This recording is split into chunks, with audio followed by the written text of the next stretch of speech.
Hello friends, welcome to our study point. Our today's topic is about percentage part 2. Let's start this video with Sanjola sir. But first, like this video, share this video, subscribe the channel and don't forget to click bell icon. Thank you. Good morning दोस्तों, नमस्कार, राम राम सभी को। दोस्तों आज एक बार फिर से percentage का नेक्स्ट वीडियो लेकर मैं आपके साथ उपस्थित हूँ। आज हम चर्चा करेंगे अगले टाइप के बारे में कि नेक्स्ट जो इसमें टाइप होगा वो क्या होगा। दोस्तों यदि अपने आप को लाइफ में सफल बनाना है, एक अच्छा व्यक्तित्व वाला व्यक्ति बनना है, तो हमेशा अपनी लाइफ में ऐसे दोस्त, ऐसे मित्र ज़रूर रखना जो आपकी बुरी आदतों के बारे में आपके सामने बताने की हिम्मत रखते हों और उनको सहन करने के लिए, उनको सुनने के लिए आप मेरे द्वारा आज ये कही जा रही लाइनों को अपनी लाइफ में उतारना, तो डेफिनेट आप बहुत ही सफल व्यक्ति बन जाएंगे। कि खुद को इतना भी मत बचाया कर, खुद को इतना भी मत बचाया कर, बारिश हो तो भीग जाया कर, चांद लाकर कोई नहीं देगा तुम्हें, अपने चेहरे से जगमगाया कर। दर्द हीरा है, दर्द मोती है, दर्द आँखों से मत बहाया कर, काम ले कुछ हसीन होठों से, बातों बातों में मुस्कुराया कर। कौन कहता है दिल मिलाने को, कौन कहता है दिल मिलाने को, कम से कम हाथ तो मिलाया कर। धन्यवाद दोस्तों। तो आज इन्हीं लाइनों के साथ हम अपना वीडियो शुरू करते हैं। दोस्तों परसेंटेज में पिछले वीडियो में मैंने टेबल के बारे में बताया था कि अगर कोई भी क्वेश्चन अपने को परफेक्ट समझना है और बहुत जल्दी उसको सोल्व करना है तो इस टेबल के बारे में जानकारी होना आवश्यक है। दोस्तों ये मैंने जैसे लिखे थे कि इसके हिस्से और इसके प्रतिशत कि दोनों आपस में एक दूसरे से रिलेट होते हैं। कभी भी ये मान संख्या पर निर्भर नहीं करते, संख्या कितनी बड़ी हो कितनी छोटी हो, हमेशा इनके जो प्रतिशत मान हैं वो हिस्सों पर और हिस्सों जो हैं वो प्रतिशत मान पर डिपेंड होते हैं। जिन्होंने पिछला वीडियो नहीं देखा तो दोस्तों आज का जो टाइप समझने के लिए पिछला वीडियो देखना बहुत आवश्यक है, तो उस वीडियो को देखना, फिर बड़े अच्छे से आपको आज का टाइप समझ में आ जाएगा। क्योंकि ये अगर प्रतिशत हमें डायरेक्टली मुँह जुबानी याद है, नहीं है तो हम बेसिक से कर सकते हैं, लेकिन अगर याद है तो कैलकुलेशन का समय हमारा बच जाएगा। तो इस टेबल को आपको बहुत अच्छे से परफेक्टली लर्न करना है, याद करना है और फिर हम आगे बढ़ सकते हैं। जैसे कल मैंने तुलनात्मक प्रश्न आपको करवाए थे पिछले इस वीडियो के अंदर, और आज हम दोस्तों इस वीडियो में बात करेंगे कि एक क्वेश्चन आता है प्रतिशत प्रभाव से रिलेटेड, किसी भी एग्जाम में डेफिनेट इस टाइप से क्वेश्चन एक मिलने वाला है।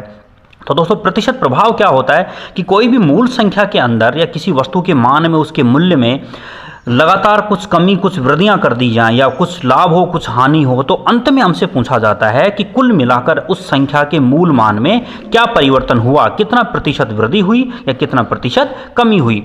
जिसको सोल्व करने के लिए हम किसी भी प्रकार के क्वेश्चन को दोस्तों इस तरीके से हम कर सकते हैं कि उसका जो प्रतिशत परिवर्तन होगा तो टोटल तो कितना परसेंट होता है, जैसे दोस्तों 100 होता है, उसके बाद में into 100 plus minus A plus minus B plus minus C, जो मैंने लिखे हैं ए बी सी, ये दोस्तों क्रमागत दी गई कमी और वृद्धियां होंगी। वृद्धि है तो प्लस लिखेंगे और कमी है तो माइनस लिखेंगे, और अंत में इस प्रकार से जो मान मिलेगा, यदि 100 से ज़्यादा मिला तो वृद्धि होगी और 100 से कम मिला तो कमी होगी। दोस्तों जब केवल किसी संख्या के मान में या वस्तु के मान में दो ही कमी और वृद्धि दी जाएं, दो से ज़्यादा ना दी जाएं, तो केवल जब दो हों तो इस तरीके से भी सोल्व करना बड़ा आसान होता है, जिसको मैंने लिखा है plus minus A plus minus B plus minus A into B बटे 100। ए और बी वही वापस कमी और वृद्धि हैं दोस्तों, वृद्धि है तो प्लस और कमी है तो माइनस। लेकिन इसमें इंपॉर्टेंट अपने पास में ये है कि दोस्तों ये जो मध्य का जो चिन्ह है, ये चिन्ह आपका डिपेंड करेगा ये पिछले प्लस और माइनस के ऊपर। तो ध्यान रखना कि अगर ये दोनों चिन्ह समान हैं तो बीच में प्लस आएगा, और अगर असमान है तो बीच में माइनस आएगा। मतलब प्लस प्लस तो प्लस, माइनस माइनस तो भी प्लस, लेकिन एक प्लस और एक माइनस तो क्या आएगा, बीच में माइनस हमें यहाँ पर प्राप्त होगा। इसके आधार पर नीचे मैंने एग्जाम्पल लिखा है और इसको मैं दोनों तरीके से आपको समझाने वाला हूँ कि ऊपर जैसे पहले 100 वाले से भी और इससे भी अपन। तो दोस्तों जैसे पहला जो एग्जाम्पल है इसका कि किसी संख्या में 20% की वृद्धि की गई तथा प्राप्त संख्या में 25% की कमी कर दी जाए तो संख्या में प्रतिशत परिवर्तन क्या होगा। ये हमसे पूछा गया है इस क्वेश्चन में कि भाई टोटल लास्ट में कितना परसेंट बढ़ेगा या कितना परसेंट घटेगा। तो दोस्तों इसको आप जो है किस तरीके से हम इस क्वेश्चन को समझ सकते हैं वो देखिए आप, मैंने दोनों तरीके से क्वेश्चन को इसको समझाया है यहाँ पर। तो देखिए दोस्तों कि सबसे पहले अपने यहाँ बात करें कि मैंने लिखा है मेथड फर्स्ट, तो मैंने 100 से समझाया कि 100 इंटू दोस्तों 20 की वृद्धि थी तो 120/100 इंटू 25 की कमी थी तो 75/100 हो गया। दोनों को हल किया तो लास्ट में कितना मिला 90%। तो हम कहें कि 100 था, 100 से कितना बच गया 90, मतलब कितने की कमी आई 10 की कमी आई। दोस्तों इसी प्रकार से इसी क्वेश्चन को जैसे मैंने पिछले वीडियो में बताया था कि 20% टेबल के आधार पर, या फिर हम जानते हैं कि 20% को सोल्व करेंगे तो कितने हिस्से आएंगे 1/5, ऐसे ही 25% कितना 1/4। तो आपको जब ये क्वेश्चन सोल्व करने हैं तो इसको अपनाना है हिस्सों वाले टाइप को, क्योंकि यहाँ से क्वेश्चन सोल्व करना आपके लिए इसके बजाय आसान होगा। कि जैसे दोस्तों हम कह सकते हैं कि 5 पर कितने की वृद्धि या कमी, तो 5 पर कितने की वृद्धि 1 की, तो कितना हो गया 6 हो गया। तो दोस्तों इसलिए 100 इंटू 6/5। और हम कह सकते हैं कि 4 पर 1 की क्या आ रही है कमी, मतलब 1 कम हो गया 4 में से, तो कितना बचा 3, तो भी कितना अपने पास में लास्ट में 90%। तो हम कह सकते हैं 10% की कमी। दोस्तों डायरेक्ट यदि 2 ही थी अपने पास, 1 वृद्धि और 1 कमी, तो हम यहाँ से भी इसको सोल्व कर सकते हैं। जो मैंने plus minus A plus minus B जो बताया था कि 20 वृद्धि थी तो प्लस का, कमी थी 25 तो माइनस का, 1 + 1 माइनस, तो बीच में क्या आया माइनस, और 20 इंटू 25/100 तो लास्ट में दोस्तों रिजल्ट मिला माइनस का 10%। तो माइनस का बचा तो मतलब क्या होगी कमी होगी, और अगर प्लस का बचता तो वृद्धि होती। नेक्स्ट क्वेश्चन देखिए इसी पे आधारित कि जैसे क्वेश्चन नेक्स्ट लिखा है कि यदि किसी वर्ग की भुजा में 10% वृद्धि कर दी जाए तो उसके क्षेत्रफल पर क्या प्रभाव पड़ेगा। दोस्तों वर्ग जो है, वर्ग की सारी भुजाएं क्या होती हैं समान, और उसका क्षेत्रफल होता है भुजा स्क्वायर, मतलब एक में वृद्धि तो दूसरे में वृद्धि, एक में कमी तो दूसरी में भी कमी। किसी भी आकृति का क्षेत्रफल ज्ञात करने के लिए हमेशा 2 भुजाओं का गुणा होता है, इसलिए उसको दोस्तों कितनी बार लिखेंगे 2 बार लिखेंगे। जैसे मैंने यहाँ पर लिखा कि 100 था, 10% बढ़ा तो 110 हो गया, इंटू दूसरी भुजा भी 110/100, लास्ट में मिला 121, मतलब 100 से कितना ज़्यादा 21 ज़्यादा, तो 21% की वृद्धि। अगर हिस्सों से हम यहाँ पर सोल्व करना चाहते तो 10% बराबर क्या था 1/10 होता, उससे हम कर देते तो वही 10/11 मिलता हमें। दोस्तों प्लस माइनस ए बी से करें तो देखो वापस से वृद्धि थी, इसलिए 10 प्लस का, ये भी प्लस का, और प्लस प्लस बीच में भी प्लस, तो 10 इंटू 10/100 तो कितना आ गया 21%। दोस्तों किसी भी प्रतिशत मान को यदि हिस्सों में बदलना है तो ऐसा नहीं लिखना जैसे 15% आया तो 115 से यहाँ से नहीं सोल्व करना, हमें हिस्सों से सोल्व करना है। जैसे मैंने ये समझाया क्वेश्चन आपको यहाँ पे कि 6/5 और 3/4 वाला। तो जैसे अगर 15% आया तो 15% को दोस्तों हम 15 और प्रतिशत हटाएंगे तो बटे में क्या लिखेंगे 100, तो होल इसको सोल्व किया तो कितना आ गया 3/20। तो दोस्तों हम कह सकते हैं कि 3/20 भाग के बराबर, तो 20 पर 3 की वृद्धि या 20 पर 3 की कमी, और उसी को रखकर हम क्वेश्चन का आंसर दे सकते हैं। नेक्स्ट इसी पे आधारित दोस्तों कुछ एग्जाम्पल मैं आपको यहाँ पर और लगातार समझा रहा हूँ, तो आप आगे देखिए। ये हैं जैसे अपने पास में क्वेश्चंस, और दोस्तों इनको अगर अपन सोल्व करें कंटिन्यूसली तो आप देखिए सबसे पहले जो क्वेश्चन हमारे पास में दिया गया है वो आप देखें कि भाई क्वेश्चन क्या है। दोस्तों जैसे यहाँ ये क्वेश्चन लेकर चलते हैं अपन कि किसी राज्य में बिजली की खपत में 15% की वृद्धि हुई जबकि बिजली के मूल्य में 12% की कमी हो गई, तो इसके राज्य के राजस्व पर कितना प्रभाव पड़ेगा। तो दोस्तों प्लस माइनस ए बी से करें तो 15% की वृद्धि, तो प्लस का, कमी थी 12 की तो माइनस का, 1 + 1 माइनस, तो माइनस 15 इंटू 12/100 से हमारा आंसर आ जाएगा। इसी को यदि हिस्सों से सोल्व करें मतलब 100 वाले से, तो दोस्तों 15% बराबर कितना होता है 3/20 होता है।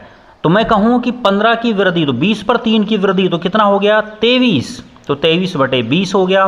फिर इंटू दोस्तों 12% की कमी थी, और 12% बराबर होता है कि अपने पास में यहाँ पर कितना होगा 12% को यदि आप यहाँ से सोल्व करोगे तो दोस्तों हमें यहाँ पर प्राप्त होगा 3/25। तो हम कहें कि 25 पर 3 की कमी, इसलिए बस कितना गया 22, तो 22/25 लिखकर भी सोल्व करेंगे तो दोनों से आंसर हमें सेम प्राप्त होगा। इसमें तो ये देखना है कि 100 से कम आया या 100 से ज़्यादा, और वहाँ पर आपके पास में डायरेक्ट या तो प्लस में आएगा या माइनस में आएगा, और सोल्व करके आंसर दे सकते हैं। तो आपको सोल्व करना है इसी तरीके से। नेक्स्ट क्वेश्चन है दोस्तों यहाँ पर कि किसी फार्म पर कार्य करने वाले कर्मचारियों की संख्या में 25% की वृद्धि हुई और मजदूरी में 25% की क्या हो गई कमी। यदि प्लस माइनस वाले से अपन सोल्व करेंगे तो इसको हम क्या लिखेंगे कि 25 की वृद्धि, तो दोस्तों 25 प्लस का, 25 की कमी तो 25 माइनस का, 1 + 1 माइनस, तो बीच में आ गया माइनस 25 इंटू 25 और बटे 100। सोल्व कर देंगे, आंसर आ जाएगा आपके पास में यहाँ पे 25/4।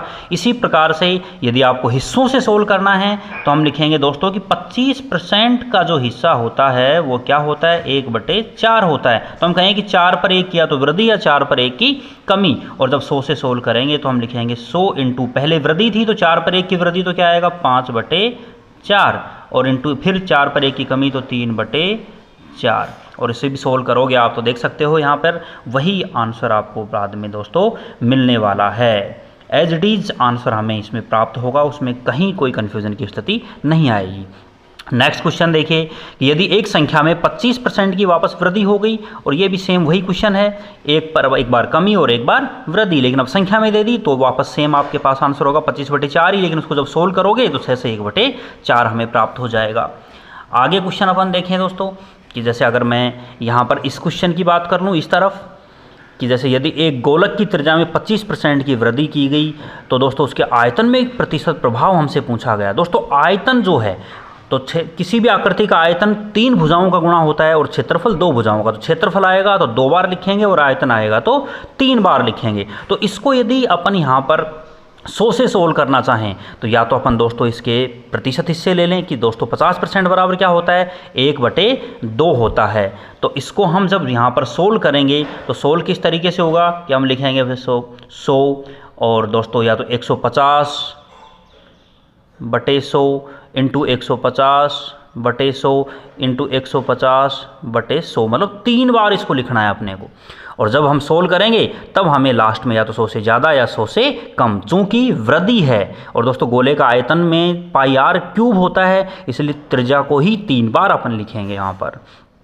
तो ध्यान रखना दोस्तों किसी भी आकृति के क्षेत्रफल के अंदर 2 बार लिखना है और आयतन की बात करें तो 3 बार उसको लिखना है।